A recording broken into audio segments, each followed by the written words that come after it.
Hi guys, welcome back to the Bright Family Homestead. It is Monday, the eve of the first day of school. Super exciting for me as the mom who works from home and has been home every day with them since COVID let out early March. So tonight, a couple of them are off to school for open houses. The rest of them kind of felt like, let's stay home because we can't really go in for open house anyways. And a couple went to Walmart to look for shoes. So what I'm doing this evening is picking a little bit of pumpkins. Our plants are all pretty much dead at this point. I did bring in a bunch of the pumpkins over the weekend. Let me reword that. The girls brought in a bunch of the pumpkins over the weekend. They left a lot of them that are on the outside of the fence. So anything that's on the ground on the outside of the fence, I'm collecting this evening.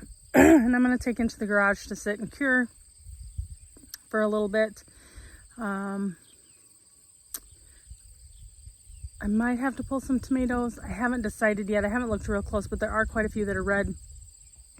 I know on Sunday, well, go back a day, Saturday, I used up the rest of our chicken food with the intentions of going and buying more, and it just didn't happen. The day got away from us. So Sunday morning I went through and I pulled all the tomatoes that have been on the vine too long, so they're little sun dried a little bit, or that a bug had maybe gotten to, or something that I hadn't picked yet for the farmer's market. Tossed it all in a bucket, and that is what the chickens got to eat on Sunday, along with some cut up squash and some watermelon rinds and whatnot. So that was exciting for them. Anyways, I thought I would take you along with me, to show you the pumpkins a little bit. So I'm going to take my trailer around to the other side of the garden here, as this is all that I'm going to pick from this side. I'm not quite sure how to tell if the birdhouse gourd vine is dry enough to be cut. Like the pumpkins, they dry up. So I'm going to leave them. They're hanging, they're not sitting directly on the ground. So we're going to call that good. And sounded like someone was walking through the corn. And then maybe tonight I will take you guys with me when we shut up the chickens. I don't know that we've really showed you guys much of the chickens this year. Probably not, considering there's only been a couple videos. I did hear somebody going through the corn. I have a pooch walking through the edge of the corn. So, all right, well, let's do that. And then I will show you our big pumpkins that are growing outside of the garden. All right, so here's number one on the outside. This is a Big Max pumpkin. And now, I am sure I have said before that this is the first time I've ever been successful at growing pumpkins. So I'm gonna say this is something that I think I may have learned this year. I have two of these pumpkins and I just let them grow how they are. So now as they're done growing and they're no longer soft, I'm realizing that this pumpkin can't just be set up to put on your porch because he has a flat side. Lesson learned. Maybe this guy needs to sit a little bit longer. Granted, I just have dollar store clippers because I can't find my good ones. I think they're in my husband's car. So we're just gonna make do here. And that's fine. So I'm going to put him on the trailer. Then I have another one over there that I'll show you here in just a second. All right, I actually have two over here. I have this bright orange one. And then I have this little guy that has been eaten alive by the bugs. So he is a bright orange pumpkin. I'm not exactly sure what kind he really was. But I had another one growing right there, and it had the same fate. It just got eaten alive by the bugs. So I actually just threw that at the chickens, and I let them have it. So again, I'm going to take this one too, put it on the trailer, and Then I have to go in, take care of some stuff for work quick because I am on call, and then I will come back out and we'll go through the inside of the garden, which is pretty much on its final days. Okay, so I know in the last video I posted, and I'm not sure if I've created another video since then. I feel like I have. But just in case, I talked about the blight, and now keep in mind this was also 2 weeks ago. Things have changed in 2 weeks. The rest of my tomato plants are pretty much goners. I am basically just using them at this point as a storage space for the tomatoes to turn red on. That's okay. I do have an entire row that can be pulled, both sides. My cherry tomatoes are basically a home for some garden spiders. I kind of hope that I'd be able to squeeze 2 more weeks of tomatoes for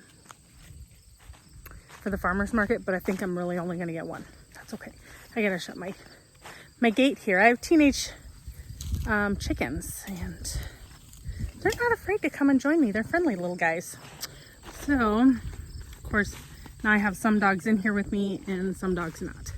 Okay, bell peppers are doing great. I really actually need to get out here and harvest some. When I do that, I need to pull up my little map of the garden because some of these plants did not produce a single bell pepper. And I feel like I had some last year that were the same exact way. They didn't give me anything. And so, of course, last year I wasn't smart enough to write down. So the ones that did not give me anything this year, I might not plant next year. Because next year I'm definitely going to be looking towards more of a market garden. And so I'm only going to want to grow what I know is going to grow. Fooled you or Notapeno peppers, those did really good. I actually did fairly well with jalapenos this year, which last year was terrible. Serrano, I planted a Serrano. Why? I don't know what I did. What my thought was when I planted Serrano, besides maybe I just wanted to plant something different. Maybe it was a seed I had saved myself. That could be it. So those did fairly well. I have a gal that visits me at the farmer's market that loves those, so at least they're not going to go to waste. My Sugar Rush peach, I planted 2 of those plants this year. They're doing exceptional. Habaneros are doing great, and my Santa Fe's. I really kind of wish I would have done more Santa Fe peppers because I use those like I do a jalapeno pepper. Beans I should probably be picking, and I'm not. Let's see. Let me flip you around. Let me show you what's left of everything else in the garden. Hopefully this weekend it'll be a lot cooler. I think today's high was in the 90s. The high for tomorrow I believe is 100. First day of school, that's going to be great. All right, let me flip you around. So this is what's left of the pumpkin patch. Squash, zucchini, nasty little buggers. So that's the end, and that is okay. Years past, I really stressed myself out about making stuff last longer and live longer, and this year I said not gonna do it. So I'm holding true to that. I'm not gonna do it this year. There's another orange pumpkin. There's another orange pumpkin over there. These right here, as well as those are 8-ball zucchinis. And I will tell you what, those were very, very prolific, but not for us. They are awkward to store, and really to carry, because usually this is lush green. I can barely walk through it. And it makes it really difficult because I don't want to make 100 trips in and out of here because I can only carry 3 at a time. Look at these bugs. You see them all? Isn't that just crazy? So how am I going to remedy this for next year? Next year I am not planting any squash. I do want to plant pumpkins though, so there might be a little trick to that. I just want to show you. Can you see that? Isn't that the coolest? Sun getting ready to set. This little guy, I'm not sure what he is because I have a couple of them that are shaped like this, but I don't know. Is this a pie pumpkin? That's my question of the day. I guess I can only assume because there are a few of them hanging there. See, these vines still look really good that are on the fence. Oops. But we do still have squash bugs in here. Styrofoam cups. I seriously thought I had picked them all up. That is what we started our seeds in this year, was the styrofoam cups. Obviously there was plenty of them hidden in all the green. So I'm gonna get this guy out of here.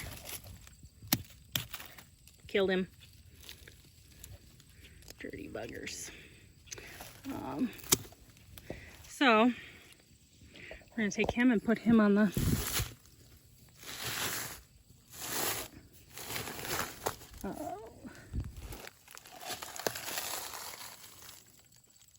trailer. That's the word I'm looking for, trailer. I'm gonna take this guy with. So I'm gonna have to put you guys down so I can accomplish that. All right, I didn't even make it to the trailer. I'll show you guys something. Okay, hold on. Look at that. Oh, and there's a nice little spider. I don't know what kind of spider you are, but you kind of make me nervous by the looks of you. So this is another pumpkin that probably won't make it. Halloween. What a pity. What a pity. I'm actually really kind of devastated about it. Something else I wanted to make sure I didn't forget to show you guys. Loofah gourd. So, you know what? They're really soft. Actually, that is not how I thought they would feel, but you see how they have the grooves and stuff, which made me kind of think that that one melon could have been a loofah gourd, but which I did ask my friend. She said she's not sure where she got the seeds, but she said she could have taken them out of a melon from the store. So I'm guessing that's really what happened, or where those came from. I have another couple loofah gourds starting there. So we might still have the opportunity to try to dry them and see what happens. All right, so I feel like I've been a little bit everywhere in this video. I have one more large pumpkin to pull out of here, and hopefully nothing has eaten into him, which was my fear. But I didn't know, because I don't feel like these pumpkins are completely, the stems are completely dry, that I should be pulling them.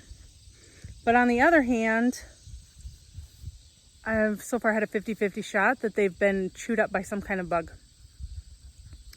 So I'm going to pull this one. I'm going to dust all the squash bugs off of it. I'm going to put it on the trailer and probably check the tendrils on some of the watermelon. Then I'm probably going to call it a night. It is starting to get dark. I don't know if you can tell that or not by the video, but I have some chickens to put away. Granted, I do see that the teenagers are out gallivanting in the grass yet, so they're getting all those good nighttime bugs before bed, fill their bellies up. Thank you for following me around the garden aimlessly this evening. If you like our video, please don't be afraid to hit the thumbs up. And if you would so kindly subscribe to our channel to help it grow and follow along with us in our journey of learning new things here on the homestead. Thanks again. Have a great night.